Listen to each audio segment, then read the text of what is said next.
истине надлежит превозносить Тебя, Богородицу, всегда блаженную,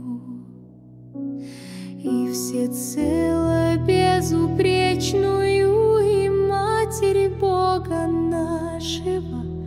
Ты достойна большей почести, чем херувимы, и по славе своей